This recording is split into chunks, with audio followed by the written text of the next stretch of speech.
Bonjour, bienvenue sur la chaîne Réussir son business au pays.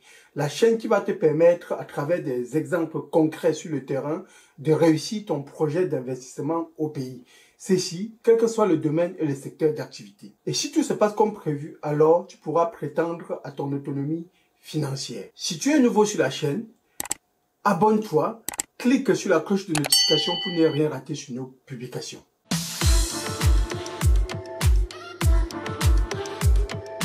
Pour ceux qui ne me connaissent pas encore, je suis Prince Nguépi, entrepreneur amateur dans le domaine agricole, entrepreneur amateur dans le domaine immobilier et entrepreneur professionnel dans le domaine de la business intelligence, communément appelé BI. Au mois de février, nous avons présenté notre dernière vidéo qui parlait de l'irrigation et dans cette vidéo, je vous disais, je vais essayer de fabriquer moi-même ma propre pompe d'irrigation.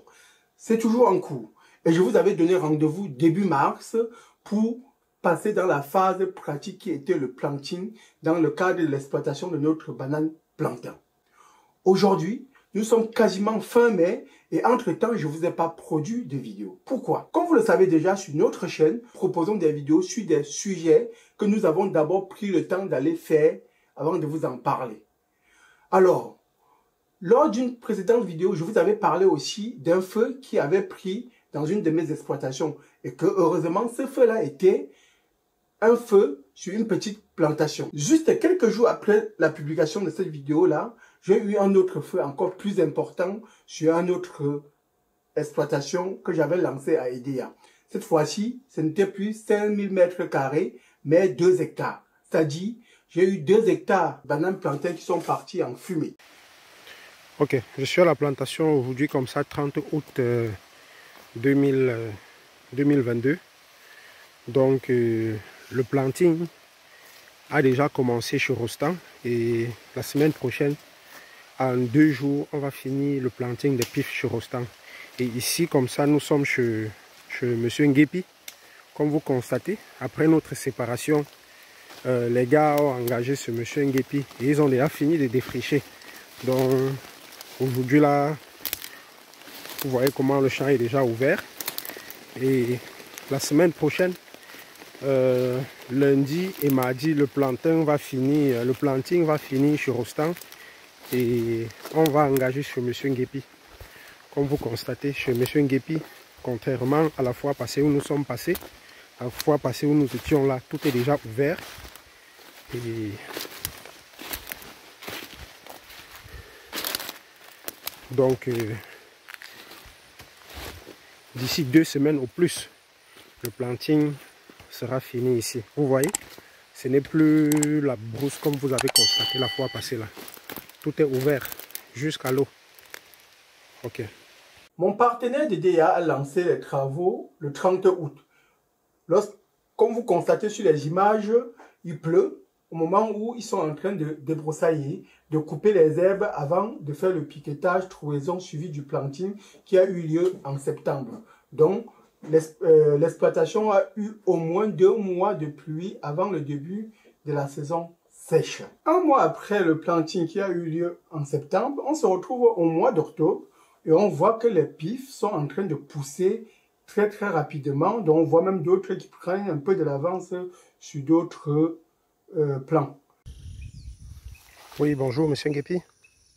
Comme vous pouvez le constater, ça fait pratiquement 2 semaines que nous avons fini avec le planting des bananes plantains là. Comme vous pouvez constater, ça prend déjà, ça se lève déjà correctement.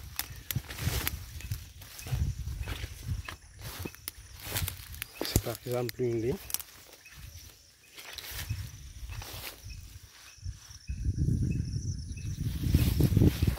Donc, tel que vous observez, les herbes se lèvent très vite.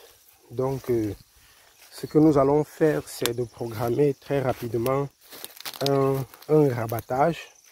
Comme la saison sèche approche, nous n'allons pas laisser les herbes étouffer les plants que nous venons de mettre au sol. Comme vous le voyez, ils sortent déjà bien du sol.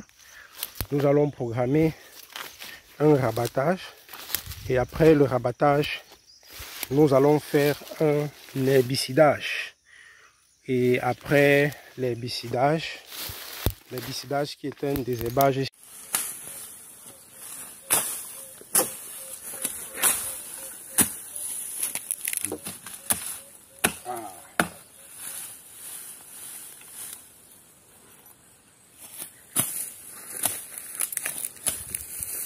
Ah, tu tiens la matière la loin en bas comme ça. On tient vers le haut pour que le dos ne fasse pas mal. Ah, comme ça. Avec ça, tu es debout.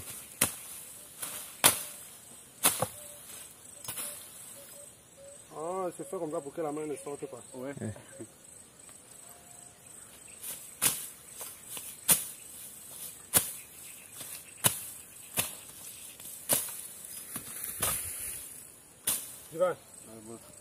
Quasiment au mois de décembre, on finit de nettoyer la parcelle pour laisser respirer les plantes qui sont en train de pousser, les dégager de l'herbe et profiter aussi pour voir si tout se passe bien. Donc, jusque-là, tout va bien.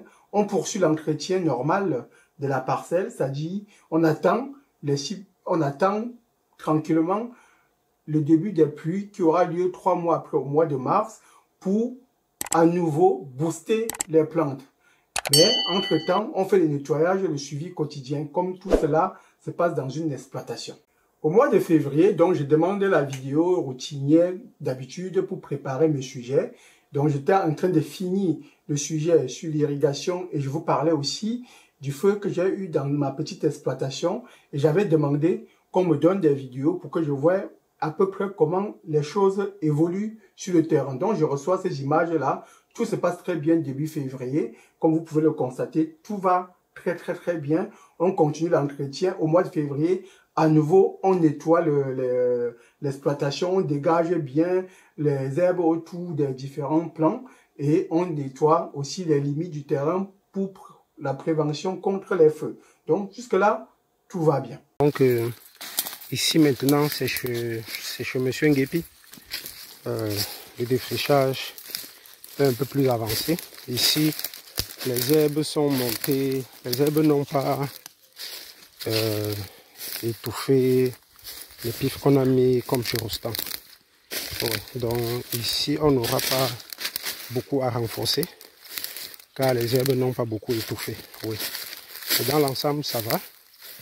Tel que ça a déjà pris en saison sèche, ça va stresser. Mais dès que les pluies vont revenir, ça va très vite remonter. Ouais, c'est ça là.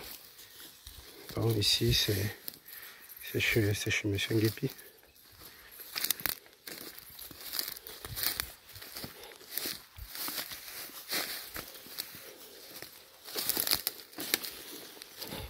Vous voyez par exemple l'espace qui n'est pas encore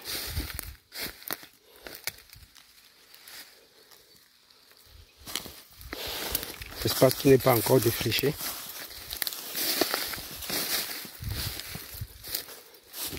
Les herbes sont très hauts, pratiquement 1 mètre.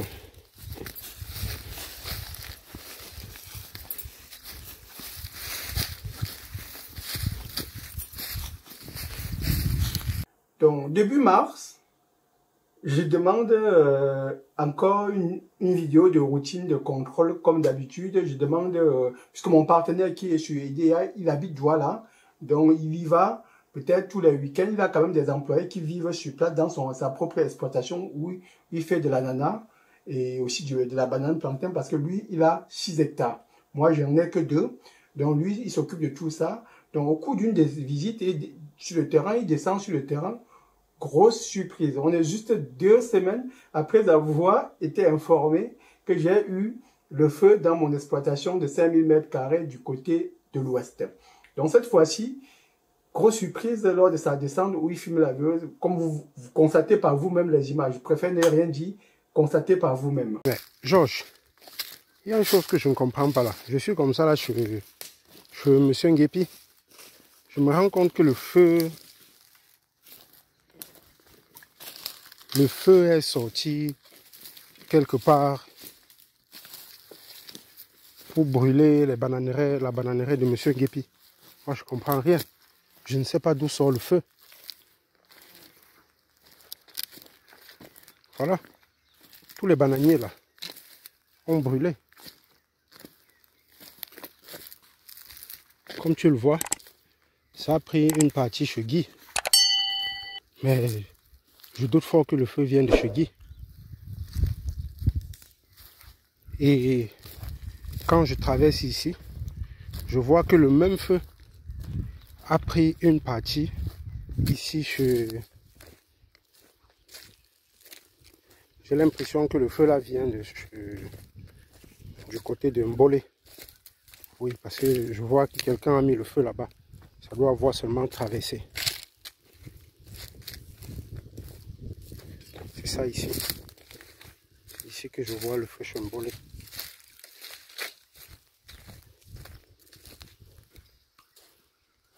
Tu vois ça, Valentin? Tu dis? Oh.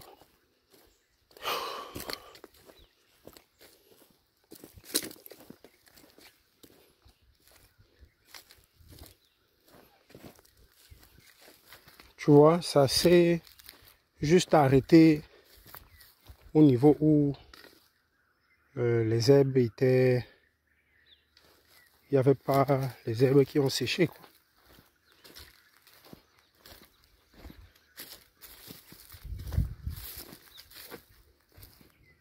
Là, on est au mois de mai, c'est-à-dire 2 mois après l'incendie. La saison des pluies est là, il pleut énormément. Là, on retourne sur le terrain pour la visite de routine après avoir corrigé, replanté l'ensemble des plantes, des troncs de plantains qui ont brûlé, tous ceux qui ne pouvaient plus pousser à cause du feu, donc on a dû remplacer. Ceux qui pouvaient encore pousser, qu'on avait espoir, on a bien nettoyé, taillé pour que ça se mette à pousser à nouveau. Donc les racines n'avaient pas été touchées.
Donc, on a eu pour 1 500 000 de réparation pour corriger tout ça. Ça veut dire que lors des récoltes, on aura des récoltes décalées. Il y aura une grosse partie, à peu près la moitié de l'exploitation, qu'on ne pourra pas récolter au même moment. Donc, on a essayé de rattraper le coup. Et comme vous pouvez encore une fois voir sur les images comment les choses reprennent progressivement. La nature reprend sa place après le feu. Donc, voilà pourquoi depuis le mois de février, je n'ai pas fait de vidéo. J'étais en train de faire le bilan général de l'ensemble des exploitations que j'ai. Donc là, je commence par vous montrer l'évolution sur EDA avant le feu, pendant le feu et après le feu. Là, maintenant, on va continuer à suivre. J'ai eu mon partenaire aujourd'hui. Il m'a envoyé un message WhatsApp. Il était sur le terrain le week-end dernier. Tout se passe très bien. Sachant qu'il a voyagé. J'étais ensemble avec lui il y a 2 semaines là. Il y a 1 semaine et demie, on a pris un verre ensemble. On reparlait un peu des futurs projets. Parce qu'il a plein de projets. Et on en parlait. Et là, il est retourné sur le terrain. Il était ce week-end à EDA. Tout se passe très bien. Donc, j'attends les vidéos. Dès qu'il va m'envoyer les vidéos, je vais vous montrer comment ça évolue. Donc, voilà le bilan de la parcelle de 2 hectares que j'ai à Edea. Je vous dis à très bientôt et n'oubliez pas de mettre en commentaire ce que vous avez pensé de cette vidéo, quelles sont les recommandations, qu'est-ce que vous aurez fait à ma place.